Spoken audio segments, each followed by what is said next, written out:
China के Beijing शहर की वो घटना जिसे सुनने के बाद लोगों की रूह कांप जाती है। बस नंबर 375 का वो रूट जिससे गुजरने में लोगों को आज भी डर का एहसास होता है। दोस्तों, आज हम आपको एक ऐसी घटना के बारे में बताने जा रहे हैं जो आज तक रहस्य बनी हुई है, जिसे आज तक कोई नहीं सुलझा पाया। ये घटना कितनी सच्ची है इसके बारे में बताना मुश्किल है, लेकिन इतना जरूर है कि ये घटना बीजिंग की वेबसाइट समेत कई सारे इंग्लिश वेबसाइट पर भी वायरल है और इस घटना को पूरे 27 साल हो चुके हैं, लेकिन आज भी चीन की पुलिस के लिए घटना को सुलझा पाना नामुमकिन बना हुआ है। चाइना का बीजिंग शहर 14 नवंबर 1995 की वो रात जब ये घटना घटना शुरू होती है, या यूं कहे जब इस कहानी की शुरुआत होती है। ठंड का मौसम था, नवंबर का महीना चल रहा था। ठंड इतनी ज्यादा थी कि सड़कों पर कोहरा बना हुआ था। ठीक उसी रात रूट नंबर 375 की एक बस चलना शुरू करती है। इस बस का नंबर 375 है। ये बस अपने निर्धारित समय पर युआन मिंग हुआन्स बस टर्मिनल से शांगशेंग यानी फ्रेग्रेंट हिल के लिए निकलती है। लेकिन आज की रात इस बस के लिए इतनी खतरनाक होने वाली है, ये बस ड्राइवर को नहीं पता था। बस अपने सफर पर थी। ये बस कई सारे यात्रियों से पूरी तरह से भरी हुई थी, लेकिन जैसे जैसे बस स्टॉप आते जाते ये बस खाली होना शुरू हो जाती,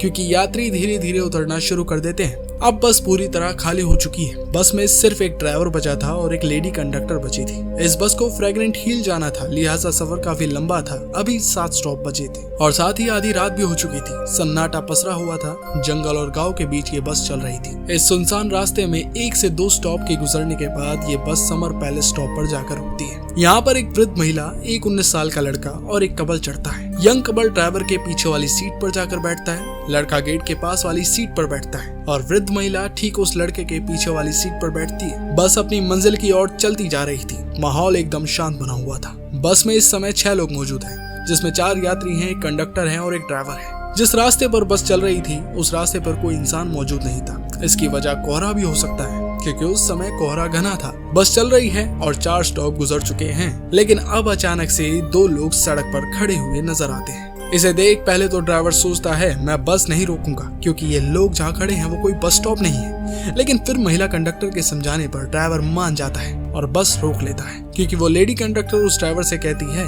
कि ये बस इस रूट की आखिरी बस है, इसके बाद इन्हें कोई बस नहीं मिलेगी। बस रुकते ही वो 2 लोग बस में पीछे वाले दरवाजे से चढ़ जाते हैं। लेकिन एक बात ने सबको हैरान कर दिया।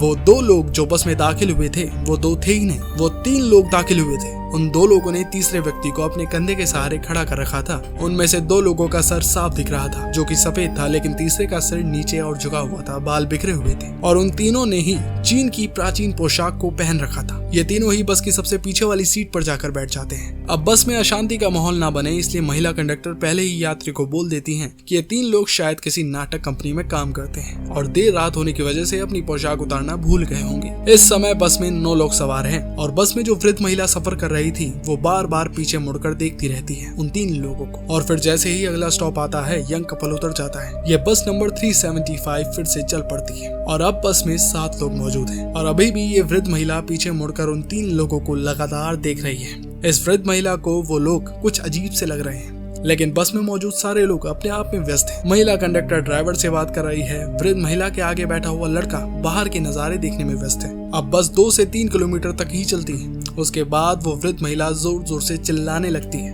और अपने आगे बैठे हुए लड़के को तेज की तमाचा मारकर कहती है कि ये कहाँ है मेरा पर्स। इस बात को सुनकर महिला कंडक्टर आती है और कहती है कि इसने आपका पर्स नहीं चुराया, ये तो आपके आगे बैठा है। और यही बात वो लड़का भी कहता है वृद्ध महिला से, लेकिन वो वृद्ध महिला अपनी बात पर अड़ी रहती है और कहती है इस लड़के को पुलिस के हवाले करूंगी। ड्राइवर और महिला कंडक्टर ने वृद्ध महिला को समझाने की बहुत कोशिश की, लेकिन वो वृद्ध महिला समझने को तैयार नहीं थी। वो कहने लगी मुझे अगले स्टॉप पर उतारो, मैं इस लड़के को पुलिस के हवाले करूंगी। फिर जैसे ही बस रुकती है, वृद्ध महिला बस स्टॉप पर लड़के का कॉलर पकड़कर घसीटते हुए नीचे उतारती है। बस अपनी मंजिल की ओर फिर से निकल जाती है। लड़का बहुत परेशान होता है और वृद्ध महिला से कहता है कि मैंने आपका पर्स नहीं चुराया, लेकिन आपके गलत इल्जाम की वजह से मेरी आखिरी बस छूट गई। अब मैं घर कैसे जाऊंगा और आप मुझे कौन से पुलिस स्टेशन में लेके जाएंगे, क्योंकि यहाँ कोई पुलिस स्टेशन मौजूद ही नहीं है। तभी वो वृद्ध महिला लंबी और गहरी सांस लेती है और उस लड़के से कहती है कि मैंने तुम्हें पुलिस स्टेशन ले जाने के लिए नहीं उतारा और ना ही तुमने मेरा पर्स चुराया। ये इल्जाम मैंने तुम्हारी जान बचाने के लिए लगाया था। ये सुनकर लड़का एकदम चौंक जाता है और कहता है आपने मेरी जान कैसे बचाई। वो वृद्ध महिला कहती है याद है तुम्हें वो 3 लोग जो बस में बिल्कुल आखिर में चढ़े थे, मैंने पूरे रास्ते उन पर नजर रखी।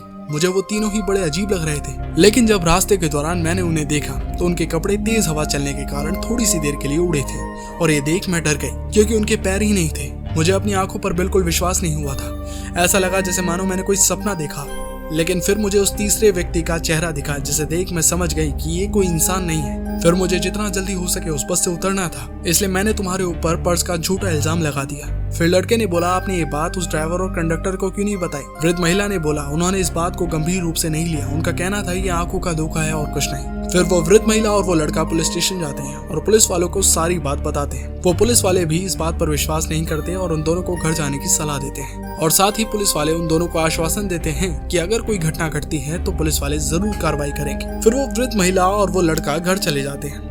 फिर अगले दिन 15 नवंबर को पुलिस को जानकारी मिलती है कि युआन मिंग हुआन्स बस टर्मिनल से फ्रैंकलिन हिल जाने वाली रूट की बस नंबर 375 गायब हो चुकी है। वो अपने निर्धारित पॉइंट पर नहीं पहुंची। पुलिस को जानकारी मिलते ही तुरंत समझ आ जाता है कि वो वृद्ध महिला और वो लड़का बिल्कुल सच कह रहे थे। पुलिस कड़ी छानबीन करती है, पर बस नंबर 375 का कोई भी नामो निशान नहीं मिलता। सारे सीसीटीवी कैमरे भी चेक कर लिए जाते हैं, पर बस का कोई नामो निशान मिलता ही नहीं। फिर 16 नवंबर को पुलिस को एक जानकारी मिलती है, एक बस नदी में गिरी हुई है। पुलिस मौके पर पहुंचकर उस बस को बाहर निकालती है और देखकर चौंक जाती है। उस बस का नंबर 375 था। ये बस फ्रैंकलिन हिल के करीब 100 किलोमीटर दूर मिलती है। बस के अंदर पुलिस को पहले 2 लाश मिलती है, जिसमें एक ड्राइवर और एक महिला कंडक्टर की थी, जो बिल्कुल सही हालत में थी।